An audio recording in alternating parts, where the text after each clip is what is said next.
अनुसूचित जातीच्या उपवर्गीकरणाच्या माध्यमातून सरकार कुठेतरी जातीत भांडणं लावण्याचं काम करते असं तुम्हाला वाटतंय का? हे बघा, 2029चं इलेक्शन टार्गेट ठेवून या महाराष्ट्रामध्ये BJP आणि RSSनी या ठिकाणी डाव रचलेला आहे.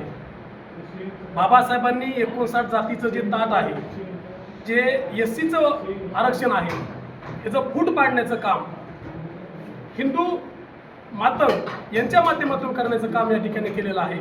आमची मागणी आहे की बाबासाहेबांपेक्षा या जगामध्ये, या देशामध्ये कुणीही विद्वान नाही. त्यामुळे बाबासाहेबांनी 59 जातीचं जे आरक्षण दिलेलं, ते ताट दिलेलं आहे, ते ताट तुटू नये हीच आमची भूमिका आहे. म्हणून आम्ही आंबेडकरवादी म्हणून या ठिकाणी बीडमध्ये असंख्य लोक सोबत घेऊन, विविध पक्ष संघटना समाज सोबत घेऊन आम्ही आंबेडकरवादी म्हणून या ठिकाणी या मोर्चाचं आयोजन केलेलं आहे आणि तो निघणार आहे. सरकारमध्ये कोण कसं?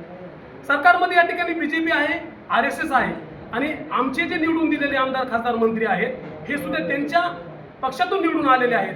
ते सुद्धा याला बोलायला तयार नाहीत. ते सुद्धा तेवढे जिम्मेदार आहेत. म्हणून आम्ही हे आंदोलनाचं नियोजन केलेलं आहे आणि असे मोर्चे पूर्ण महाराष्ट्रभर निघणार आहे.